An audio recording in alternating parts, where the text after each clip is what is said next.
Okay, तो अब हम लोग स्टार्ट कर रहे हैं कंडक्शन इन स्टडी स्टेट। तो स्टडी स्टेट का मतलब भी समझेंगे इसमें, और फोरियर लॉ को और डेप्थ में समझेंगे इसमें। ठीक है, तो हेडिंग डाल दो conduction steady state, conduction steady state. ठीक है, तो इसमें फोरियर लॉ को हमें डिटेल में समझना है। अब शॉर्ट में हमने तीनों एक बार समझ लिए कि कंडक्शन, कन्वेक्शन, रेडिएशन में बेसिक डिफरेंस क्या है और इनके बेसिक गवर्निंग लॉ क्या है। ठीक है, तो फोरियर लॉ और स्टडी स्टेट को समझने के लिए करते क्या हैं कि लेट अस अज्यूम एक सिलिंड्रिकल बार है या रॉड है, वो इस तरीके से रखा हुआ है। ठीक है, इसका area of cross section A जो है वो यूनिफॉर्म है। ठीक है, इसमें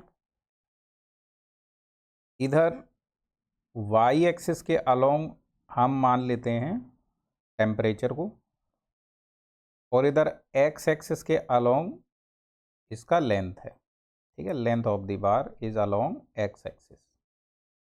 ठीक है, टोटल लेंथ जो है इसका वो एल है, टोटल लेंथ जो है इसका वो एल है, लेट से इस तरीके से। ठीक है, इस बार का जो मटेरियल है उसका, इसका क्रॉस सेक्शनल एरिया लेट से ए है, और इस बार का जो कंडक्टिविटी है के, वो फिलहाल कांस्टेंट मान लेते हैं कि के है। It is given. इतना डायग्राम बना दो फटाफट पहले। ठीक है, अभी अज्यूम करते हैं कि भाई जो इसका ये लेफ्ट हैंड है, लेफ्ट हैंड है ये वाला, इसको हम बॉइलिंग वाटर, जहाँ पे वाटर बॉईल हो रहा है उसके अंदर रख देते हैं इसको। ठीक है, तो बॉइलिंग वाटर का टेम्परेचर क्या होता है? When water is boiling the phase change is going from liquid to vapour, temperature will be constant 100 degree C. Yes और नो? तो इसका लेफ्ट हैंड जो है वो हम बॉइलिंग वाटर पे रख देते हैं, तो इस फेस का टेम्परेचर क्या होना चाहिए? 100। लेकिन जैसे ही आपने रखा, मान लो आपने टाइम t इक्वल टू 0 पे रखा, तो क्या इस पूरे सरफेस का टेम्परेचर तुरंत के तुरंत 100 डिग्री पहुंच जाएगा क्या? नो, उसमें टाइम लगेगा। जैसे ही आपने मान लो बॉइलिंग वाटर इस कंटेनर के अंदर बॉईल हो रहा है, इससे आपने टच करा के इसको रख दिया। ठीक है, इसके अंदर तो टेम्परेचर 100 डिग्री सी है। जब इस रॉड को इससे टच कराएंगे तो पहले इसका टेम्परेचर, मान लो रूम टेम्परेचर 27 डिग्री सी था, तो इसका टेम्परेचर धीरे धीरे बढ़ना स्टार्ट होगा। 27 से 30 होगा, 40 होगा, 50 होगा, 60 होगा, लाइक दिस, इस तरीके से बढ़ना स्टार्ट हो जाएगा। जैसे ही इसका टेम्परेचर लेट से 30 पहुंचेगा, इसके नेक्स्ट वाली लेयर पे यहाँ पे टेम्परेचर लेट से 29 पहुंच जाएगा, क्योंकि हीट जो है वो इस लो टेम्परेचर से हाई टेम्परेचर से लो टेम्परेचर की तरफ फ्लो करेगी, लेफ्ट से राइट की तरफ फ्लो करेगी। उसके नेक्स्ट वाले लेयर का टेम्परेचर लेट से 28, और इसके नेक्स्ट वाले लेयर का टेम्परेचर अभी भी 27 है। हम और वेट करेंगे, इसका टेम्परेचर रेंज होके लेट से 30, 40, 50 पहुंच जाएगा।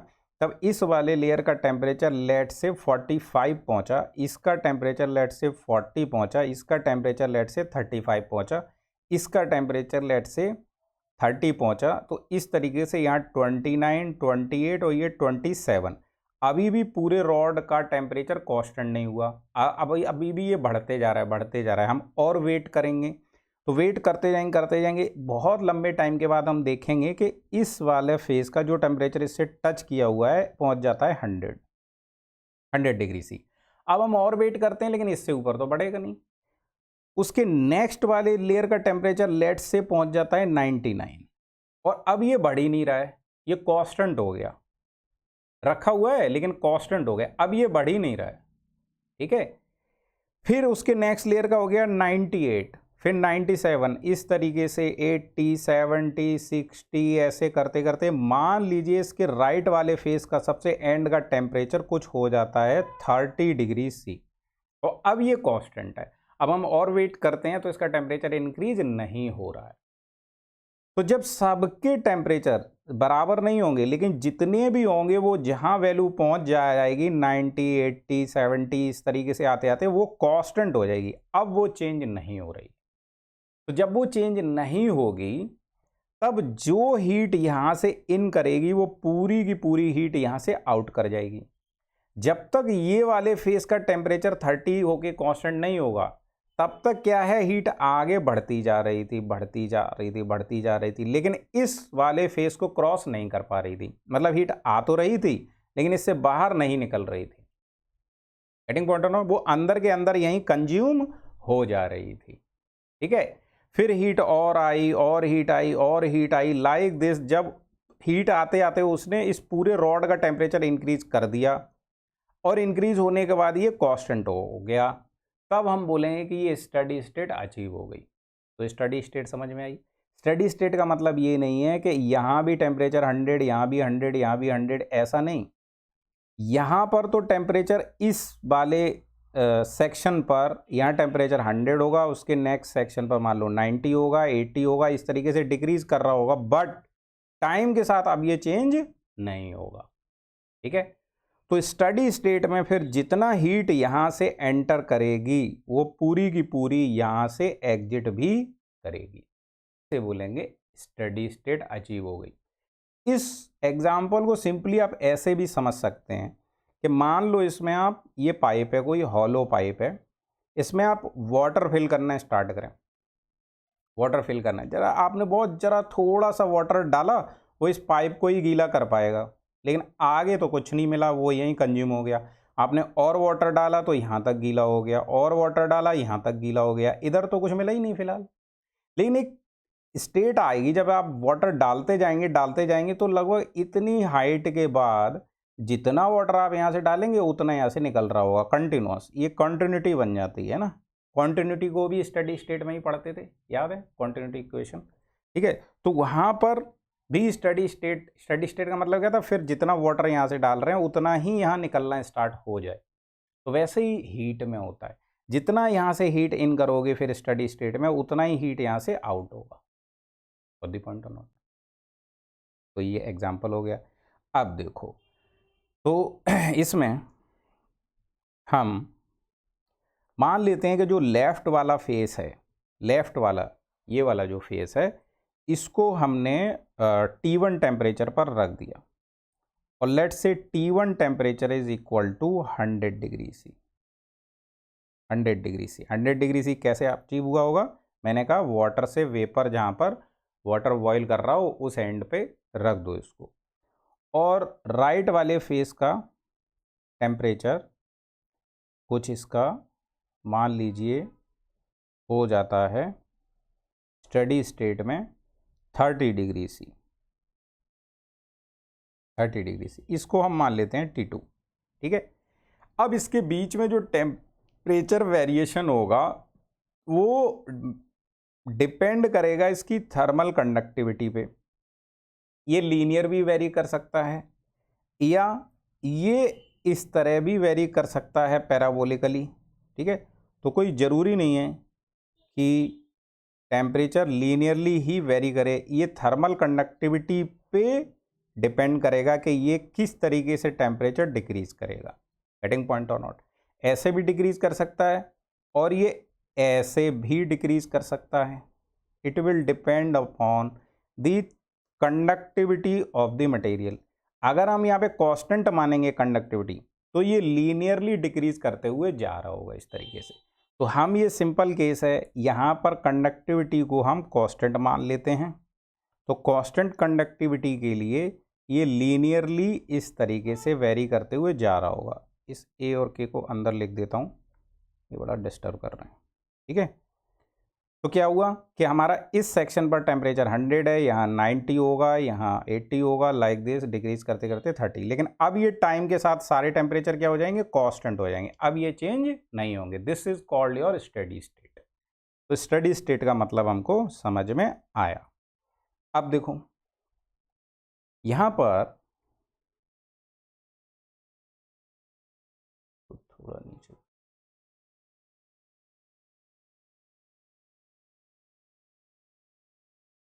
हाँ यहां पर थोड़ा लैंग्वेज में लिख देते हैं, उसके बाद बढ़ते हैं आगे। Write down, let us consider, notes भी एक्चुअली आपका साथ साथ में ही बनाता हूं मैं। Let us consider a bar of length L, area A,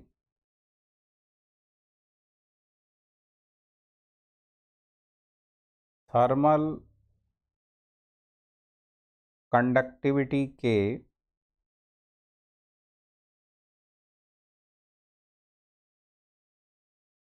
वो क्या है, कांस्टेंट माना हुआ है, with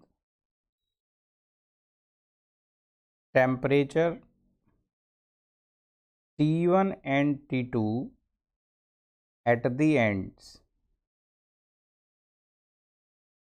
ends where T1 is more than T2, T1 is more than T2, ये स्टेटमेंट लिख दो।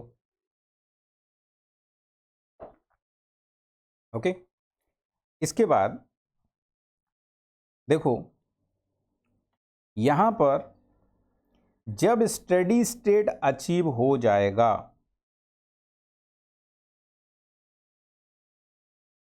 तब जितना हीट यहां से एंटर कर रहा होगा उतना हीट पूरा पूरा यहां से एग्जिट कर रहा होगा। This is called your steady state. ठीक है, तो एक्सपेरिमेंटली यहां पे देखा जाता है कि एट स्टेडी स्टेट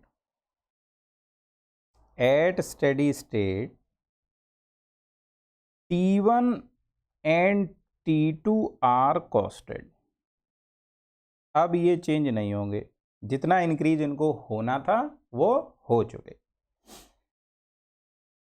Q जो है that will be proportional to temperature difference. जितना ज़्यादा टेम्परेचर डिफरेंस होगा T1 माइनस T2 उतना ज़्यादा इससे हीट पास करता है। फॉर एरिया अगर हम कांस्टेंट रखते हैं और लेंथ कांस्टेंट रखते हैं, ठीक है। दूसरा Q प्रोपोर्शनल टू एरिया मिलता है for L and T1 minus T2 constant. कहने का दूसरा तरीका है बस, ठीक है। Next Q is inversely proportional to मिलता है लेंथ के for area and temperature difference constant. इनको कांस्टेंट रखें तो लेंथ के इनवर्सली प्रोपोर्शनल मिलता है Q।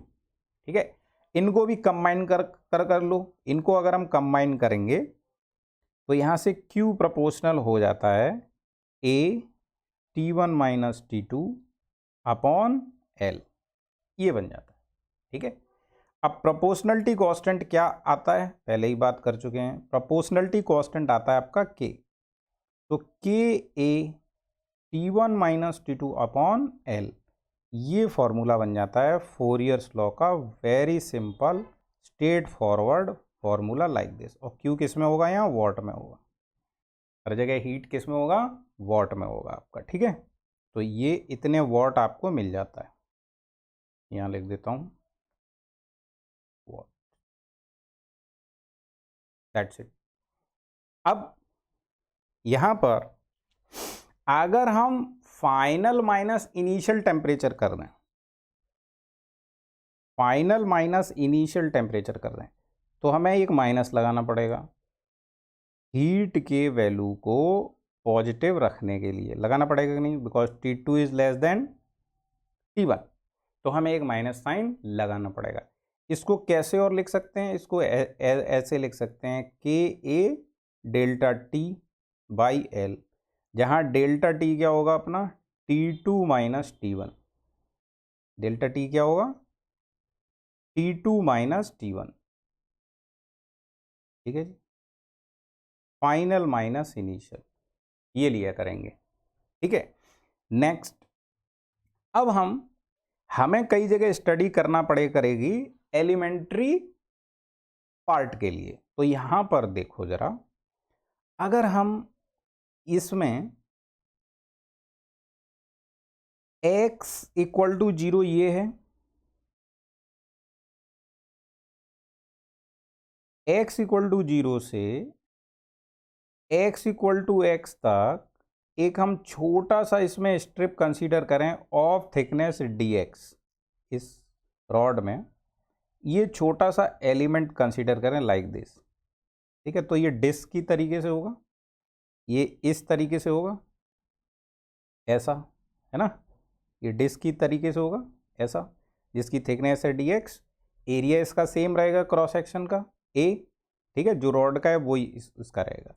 अब जरा एक चीज बताओ, जो हीट यहां से एंटर कर रही है स्टडी स्टेट में वही यहां से एग्जिट कर रही है। साइड से हम मान लेते हैं कि हीट ट्रांसफर 0 है, ये इंसुलेटेड है, साइड वाले पोर्शन को इंसुलेटेड मान लेते हैं। तो जो हीट यहां से एंटर कर रही है वही एग्जिट यहां से कर रही है, मतलब इस एलिमेंट्री स्ट्रिप से भी उतनी ही हीट पास करेगी। यस और नो? तो इस एलिमेंट्री स्ट्रिप से भी उतनी ही हीट क्यू पास करेगी लाइक दिस। यस और नो? तो देखो, इस एलिमेंट्री स्ट्रिप के लिए क्या हम इस तरीके से लिख सकते हैं कि फॉर एलिमेंट्री स्ट्रिप,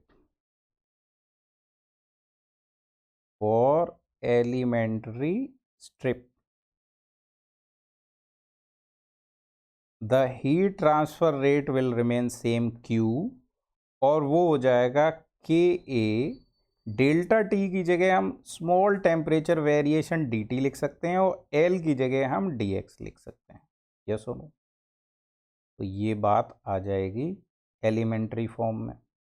ठीक है, एलिमेंट्री फॉर्म में। ठीक है, यहां पर ये जो dt/dx है इसको नया नाम दिया जाएगा, ये कहलाएगा टेम्परेचर ग्रेडियंट। यहां लिख दो, hair dt/dx will be called temperature gradient, temperature gradient in the direction of heat flow, in the direction of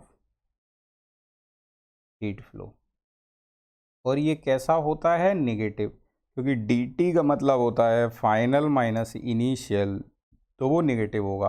तो फाइनली जो Q होगा नेगेटिव नेगेटिव पॉजिटिव हो जाएगा। ये हमने बात पहले भी की है। ठीक है, तो इसको नोट कर दो यहाँ तक।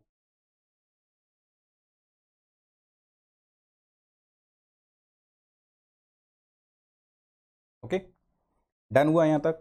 अब यूनिट मैंने आपको बताया था, कंडक्शन के केस में टेम्परेचर डिग्री सेल्सियस या केल्विन किसी में भी ले सकते हैं, कन्वेक्शन में भी वही था, लेकिन रेडिएशन में टेम्परेचर हमारा एब्सोल्यूट वाला यूज होगा।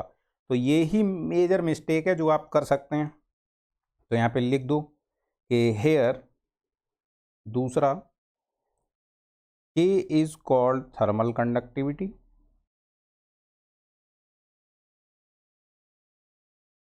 K is called thermal conductivity, और इसका यूनिट क्या बनेगा?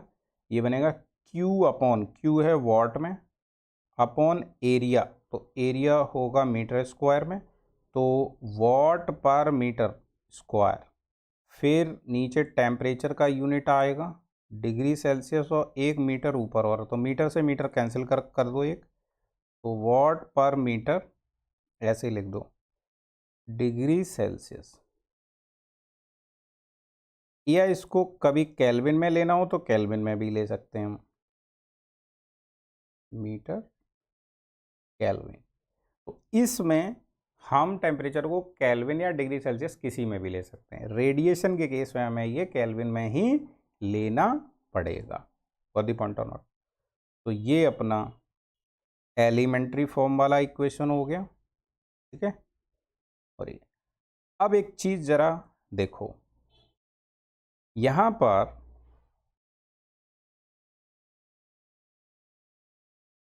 D t by d x जो टेम्परेचर ग्रेडियंट है, अगर हम उसका वैल्यू फाइंड करें तो वो हो जाएगा Q अपॉन K इंटू ए। यस और नो? स्टेडी स्टेट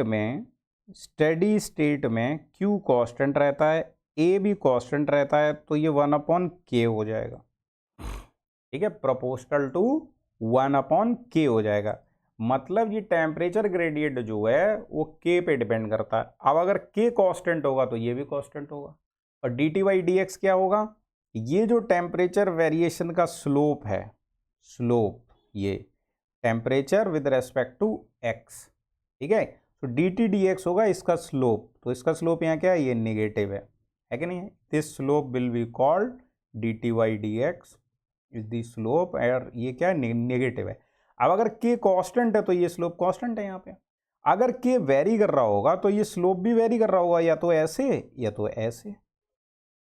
ठीक है, तो जब ये स्लोप कांस्टेंट है तो हर जगह पर देखो k आपका कांस्टेंट हो गया, a कांस्टेंट है, ये भी कांस्टेंट है, मतलब q कांस्टेंट रहेगा। मतलब इस सेक्शन से पास करने वाला q, इस सेक्शन से पास करने वाला q, और इस सेक्शन से पास करने वाला q सेम रहेगा, क्योंकि ये सिंपल केस है, यही बेसिक केस हम डिस्कस कर रहे हैं। बट आगे हम पढ़ेंगे कि भाई ये थर्मल कंडक्टिविटी हर समय कांस्टेंट नहीं रहती है, it can very with the different parameter, temperature या लेंथ या जो भी आपको पैरामीटर दिया होगा। उस केस में क्या होगा? ये वेरी करेगा तो ये वेरी करेगा।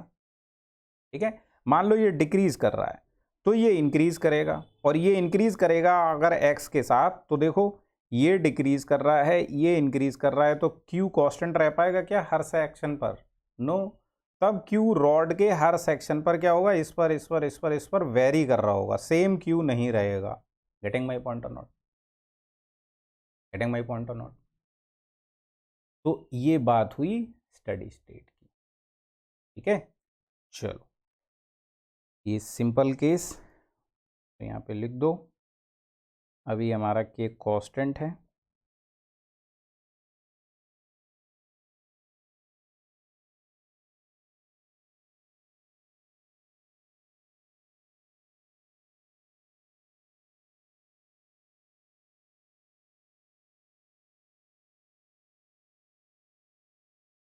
ओके, ये आ जाएगा। तो d t by d x will be also called, यहाँ पे लिख दो, slope of t x curve, sorry, slope of t x curve, A I C को क्या और बोलते हैं? Temperature profile.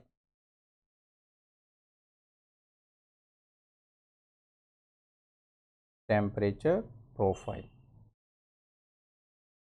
ठीक है। तो ये जो कर्व बन रहा है हमारा यहाँ पे, this curve is called temperature profile.